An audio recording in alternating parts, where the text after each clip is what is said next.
పోతన భాగవతము మత్స్యావతార కథ మనం తెలుసుకుంటూ ఉన్నాము.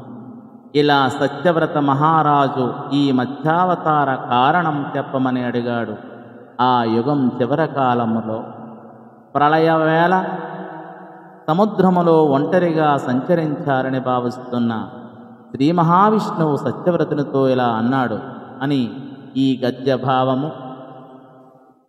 ఇట మీద నీరాత్రి కేడవా దినమున పద్మగర్భునకొక్క పగలు నిండు పూర్వువాదిక జగంబులు మూడి విలయాబ్ధి లోన మునుంగునాలోన పెద్ద నావ చేరగవచ్చు నా పంపునా దానిపై నూషది తతులు బీజరాశులు నిడిపయో రాశిలో విహరింప గలవు సప్తర్షులు కలసి తిరుగా మ్రోళగానరాక ముంచు పెంచీకటి మిడుకు చుండు మునుల మేని వెలుగు తొలకు చుండు జలది దోదూయమానమై నావతేలు చుండు నరవరేణ్యా.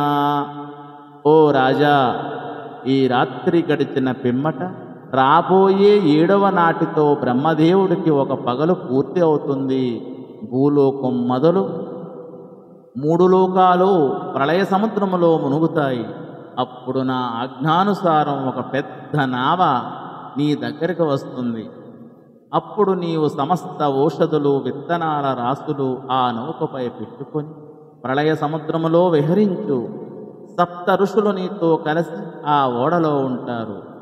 మీ ముందు అంతా పినిచీకటి ఆవరిస్తుంది. మునుల మేని కాంతులు మినుకు మినుకు అంటూ మెరుస్తుంటాయి.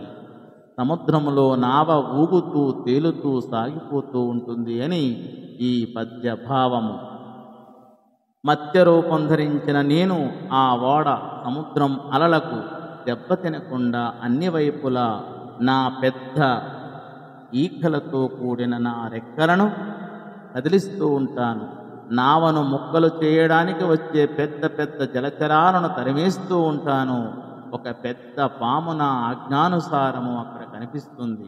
సుడిగాలులకు నావ తిరగబడకుండా ఆ పాముతో నా కొమ్ము కొనకు ఆ నావను బంధించు. నీకు మునీశ్వరులకు చేటు వాటిల్లకుండా ఆ ప్రళయకాలం గడిచేంత వరకు నేను రక్షిస్తూ ఉంటాను. ఇందుకోసమే నేను ఈ మీనరూపం ధరించాను. ఇంకొక విశేష ప్రయోజనం కూడా ఉన్నది అనుకో. పరబ్రహ్మ స్వరూపమైన నా మహిమ తెలుసుకో, మరి నేను నిన్ను అనుగ్రహిస్తాను. ఇలా పలికి శ్రీమన్నారాయణుడు ఆ సత్యవ్రత మహారాజు చూస్తుండగా అదృశ్యమయ్యాడు అని ఈ గద్య భావము. ధన్యవాదములు.